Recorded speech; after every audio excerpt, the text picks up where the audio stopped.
नमस्कार, AB star news देख रहे हैं आप और मैं हूं आपके साथ सोहन सिंह। वक्त पहुंच उत्तराखंड की खबरों के खास बुलेटिन हमारी देवभूमि का। बुलेटिन की शुरुआत करेंगे बड़ी खबर के साथ में। पूर्व मुख्यमंत्री हरीश रावत सड़क दुर्घटना में घायल हो गए हैं। डिवाइडर से पूर्व सीएम हरीश रावत की कार टकरा गई थी। हल्द्वानी से हरीश रावत काशीपुर जा रहे थे। हादसे के बाद हरीश रावत को काशीपुर के अस्पताल में इलाज के लिए भर्ती किया गया। इलाज के बाद अस्पताल से हरीश रावत को छुट्टी दे दी गई है। तो अच्छी खबर ये सामने आ रही है कि अस्पताल से हरीश रावत को छुट्टी दे दी गई है। हल्द्वानी से वे काशीपुर जा रहे थे। इसी दौरान उनकी फॉर्च्यूनर गाड़ी डिवाइडर से टकरा गई थी। हादसे में पूर्व सीएम हरीश रावत घायल हो गए थे, जबकि गाड़ी भी बुरी तरह से क्षतिग्रस्त हो गई थी। आनंद फानन में स्थानीय पुलिस प्रशासन ने पूर्व सीएम रावत को सीएचसी में भर्ती कराया, जहां डॉक्टरों ने प्राथमिक इलाज कर उन्हें हायर सेंटर रेफर कर दिया था। सीओ भूपेंद्र सिंह भंडारी अपनी गाड़ी से पूर्व सीएम हरीश रावत को काशीपुर के केवीआर अस्पताल लेकर गए, जहां पूर्व सीएम रावत का इलाज चला। बताया जा रहा है कि इलाज के बाद अब अस्पताल से पूर्व मुख्यमंत्री को छुट्टी दे दी गई है।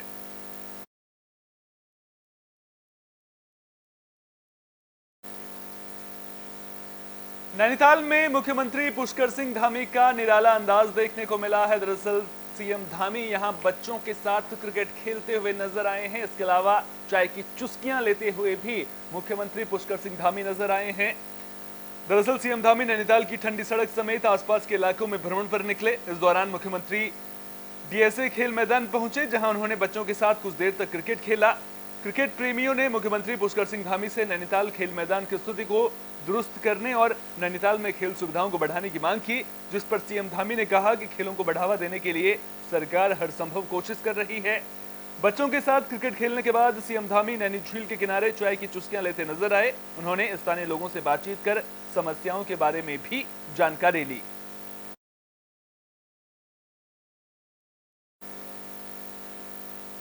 तो उत्तराखंड सरकार खेलों को बढ़ावा देने के लिए तमाम कोशिशें करती हुई नजर आ रही है, ताकि राज्य की प्रतिभाएं राष्ट्रीय और अंतर्राष्ट्रीय स्तर पर अपने हुनर का परिचय कर सकें, उत्तराखंड और देश का झंडा रोशन कर सकें। इसी कड़ी में 31 अक्टूबर से उत्तराखंड में खेल महाकुंभ का आयोजन हो रहा है। राज्य स्तरीय खेल महाकुंभ में खिलाड़ी अपनी प्रतिभा का परिचय देंगे। 31 अक्टूबर से शुरू हो रहे खेल महाकुंभ को लेकर कैबिनेट मंत्री रेखा आर्य ने राज्यपाल गुरमीत सिंह से मुलाकात की और खेल महाकुंभ के लिए राज्यपाल को आमंत्रित किया। बता दें कि फिलहाल खेल महाकुंभ के सफल आयोजन के लिए जोर शोर से तैयारियां की जा रही हैं।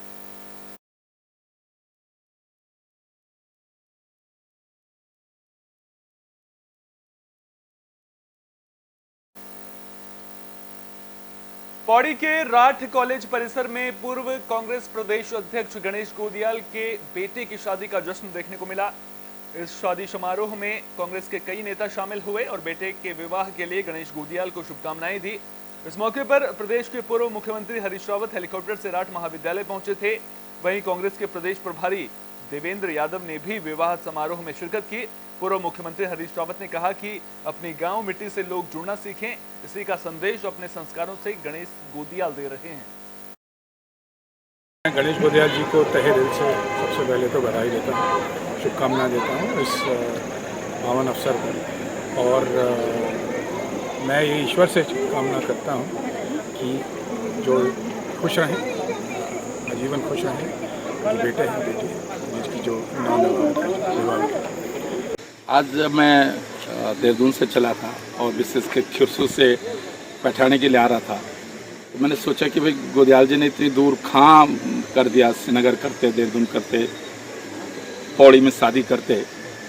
लेकिन यहाँ आने के बाद मुझे बहुत ही अच्छा लगा कि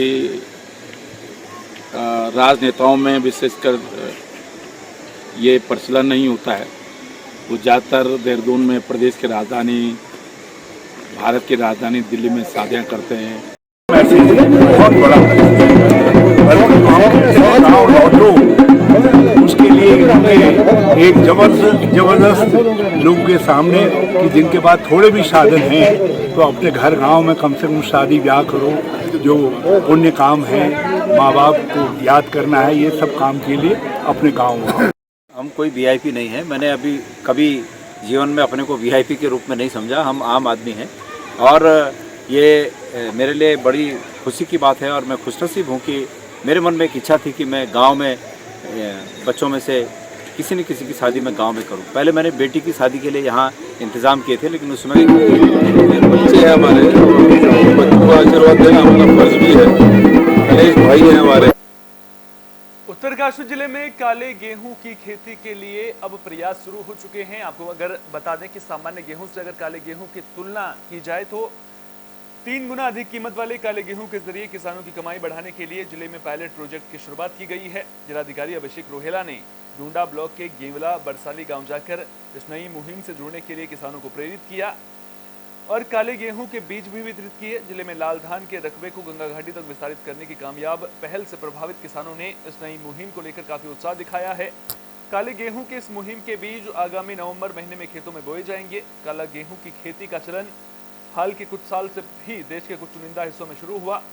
national agri food biotechnology institute Mohali को देश में काले गेहूं को विकसित करने का श्रेय जाता है। नॉन जीएम फसल के तौर पर विकसित काले गेहूं में एंथ्रोसाइनिन नामक एंटीऑक्सीडेंट तत्व काफी अधिक मात्रा में पाया जाता है। इसके साथ ही इसमें महत्वपूर्ण पोषक तत्वों के साथ ही फाइबर की प्रचुरता होने और कार्बोहाइड्रेट और ग्लूटेन की संतुलित मात्रा के चलते काले गेहूं को आम गेहूं की तुलना में स्वास्थ्य के लिए भी काफी गुणकारी माना जाता है। ग्राम सभा गेवला में माननीय जिलाधिकारी महोदय की अध्यक्षता में एक किसान गोष्ठी का आयोजन किया गया और इस गोष्ठी का उद्देश्य ये था कि यहाँ पे जो विशेषकर गेवला गांव है, यहाँ पे एक हम फसल की प्रणाली में बदलाव का एक हम यहाँ पे प्रयोग कर रहे हैं। और पिछली बार अभी हमने जो खरीफ ऋतु थी वहाँ पे हमने यहाँ पे लाल धान, रोज़मेरी और उसके साथ साथ जो है कागजी नींबू यहाँ पे हमने किसानों को वितरित किए थे। और लाल धान का यहाँ पे जो परिणाम था वो काफ़ी उत्साहजनक था और महिलाओं के द्वारा इस प्रयास को काफ़ी सराहा गया। और उनके अब उत्तराखंड में दुनिया का सबसे महंगा बादाम मिलेगा। दरअसल कृषि विश्वविद्यालय पंतनगर में एक प्रदर्शनी का आयोजन किया गया था। इस प्रदर्शनी में एक ऐसा फलों का पेड़ आया जिसने सभी को चौंका दिया। इस पेड़ के बारे में जानकर लोग अचंभित नजर आ रहे हैं। बता दें कि भारत में अब दुनिया के सबसे महंगे बादाम मैकाडेमिया नट की खेती होगी, जो अब उत्तराखंड में शुरू होने जा रही है। प्रदर्शनी में लगी एक नर्सरी ने ऑस्ट्रेलियन प्रजाति के इस बादाम के 25-30 साल पुराने मदर प्लांट को भारत में लाकर यहाँ की जलवायु के अनुकूल विकसित कर दिया है, जो देश में पहली बार मैकाडेमिया नट के पौधे किसान मेले में श्रायन एग्रो नर्सरी के स्टॉल पर उपलब्ध हैं। नाम है, ये ऑस्ट्रेलिया की वैरायटी है। अपने नजदीक में अभी नेपाल में इसकी वैरायटी अभी नेपाल में डेवलप है। ये प्लांट इंडिया में अभी तक डेवलप नहीं है। ये एक विदेशी फ्रूट माना जाता है, जो बादाम की क्वालिटी में आता है। सबसे दुनिया का सबसे महंगा बादाम बोला जाता है इसका मैकाडेमियम नट। इसमें आयरन, कैल्शियम भरपूर मात्रा में मिलता है भी, और इसमें शुगर 1% रहता है। और इसका -3 से लेकर +45 तक ये किसी भी टेम्परेचर में। बाबा केदार और भगवान मद महेश्वर के कपाट बंद होने की तारीखों का ऐलान विजयादशमी के दिन कर दिया गया है। बता दें कि बाबा केदार के कपाट भैयादूज के दिन 15 नवंबर को बंद होंगे। कपाट बंद होने के बाद भगवान केदारनाथ की पंचमुखी चल विग्रह उत्सव डोली धाम से रवाना होगी और लिंचोली, जंगलचट्टी, गौरीकुंड, सोनप्रयाग, सीतापुर यात्रा पड़ावों पर श्रद्धालुओं को आशीष देते हुए पहली रात प्रवास के लिए रामपुर पहुंचेगी। 16 नवंबर को पंचमुखी चल विग्रह उत्सव डोली रामपुर से रवाना होकर शेरसी, बड़ासू, फाटा, मैखंडा, नारायण कोटी नाला समेत विभिन्न यात्रा पड़ावों से होते हुए अंतिम रात्रि प्रवास के लिए विश्वनाथ मंदिर गुप्तकाशी पहुंचेगी और फिर 17 नवंबर को गुप्तकाशी से रवाना होकर शीतकालीन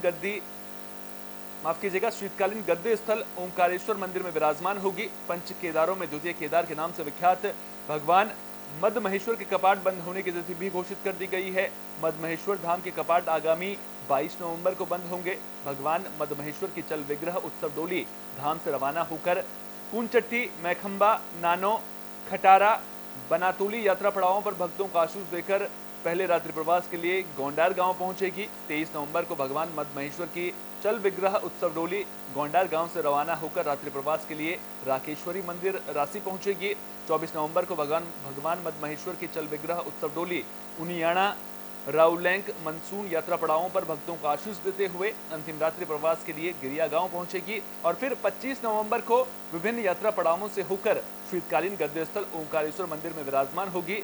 भगवान मद महेश्वर की चल विग्रह उत्सव डोली के कैलाश से उखीमठ आगमन पर भव्य मेले का भी आयोजन किया जाएगा।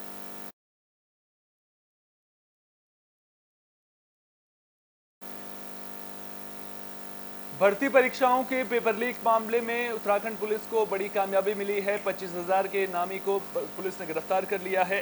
तो उत्तराखंड लोक सेवा आयोग की पटवारी और AE-JE भर्ती परीक्षा के प्रश्न पत्र लीक प्रकरण में फरार चल रहे 25,000 के आरोपी को पुलिस ने गिरफ्तार कर लिया है। अन्य आरोपियों को पहले ही गिरफ्तार कर जेल भेजा जा चुका है। SSP से मिली जानकारी के मुताबिक 8 जनवरी को हुई पटवारी भर्ती परीक्षा के प्रश्न पत्र लीक मामले में कनखल थाने में 12 जनवरी को आयोग के अनुभाग अधिकारी अति गोपन अनुभाग संजीव चतुर्वेदी और उसकी पत्नी ऋतु चतुर्वेदी के खिलाफ मुकदमा दर्ज किया गया था, जिसके बाद से आरोपी की तलाश की जा रही थी। लगातार फरार रहने के कारण आरोपी पर 25,000 का इनाम भी घोषित किया गया था। पुलिस लगातार दबिश भी दे रही थी। इसी कड़ी में अब कनखल पुलिस ने अपनी तकनीकी टीमों की मदद से आरोपी को ब्रह्मपुरी से गिरफ्तार कर लिया है। पटवारी भर्ती परीक्षा जो घोटाला हुआ था उसका जो एक मुख्य आरोपी अनिल कुमार और अनिल ओजस्वी जो 25,000 का हमारा इनामी भी था, उसको कल कनखल पुलिस और SSB। उत्तराखंड में नशे के सौदागरों के खिलाफ पुलिस का पहरा लगातार देखने को मिल रहा है। STF भी एक्टिव नजर आ रही है। तो उत्तराखंड में ड्रग तस्करों के खिलाफ चलाए जा रहे अभियान में पुलिस को एक बड़ी सफलता मिली है। राजधानी देहरादून में 27 लाख रुपए की स्मैक के साथ एक तस्कर को पुलिस ने गिरफ्तार किया है। गिरफ्तार ड्रग तस्कर से STF पूछताछ कर रही है कि आखिर इन तस्करी का सरगना कौन है, तस्कर किस शहर से स्मैक लेकर आ रहा था और किन किन क्षेत्रों में अवैध तरीके से ड्रग की तस्करी की जा रही थी। बैंक अकाउंट भी STF खंगाल रही है। बता दें कि उत्तराखंड सरकार ने प्रदेश को 2025 तक ड्रग फ्री राज्य बनाने का फैसला किया है, जिसके तहत STF का एक्शन देखने को मिल रहा है। किस तरीके का अभियान चला रहे हैं?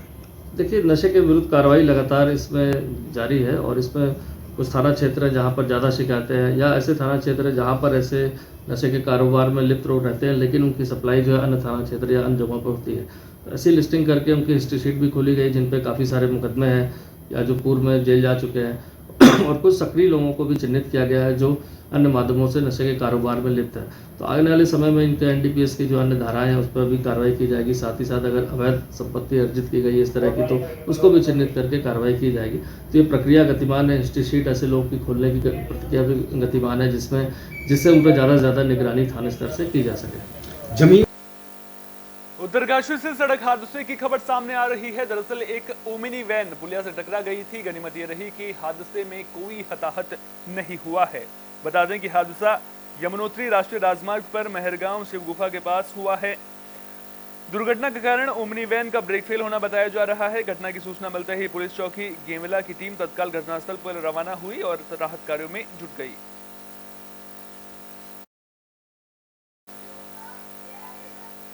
बुलेटिन के आखिर में बात अवैध खनन की भी कर लेते हैं। दरअसल हरिद्वार में अवैध खनन पर अंकुश कब लगेगा, यह सवाल जस का तस बना हुआ है।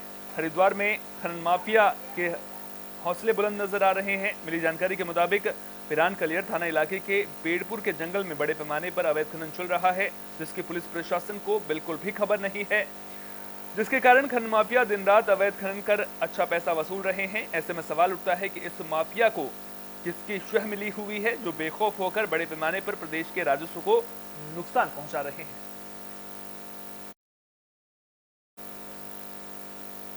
उत्तराखंड की खबरों के खास बुलेटिन हमारी देवभूमि में फिलहाल के लिए इतना ही। अपना बहुत बहुत ख्याल रखिए। देश और दुनिया की तमाम अहम खबरों के लिए देखते रहिए AB स्टार न्यूज।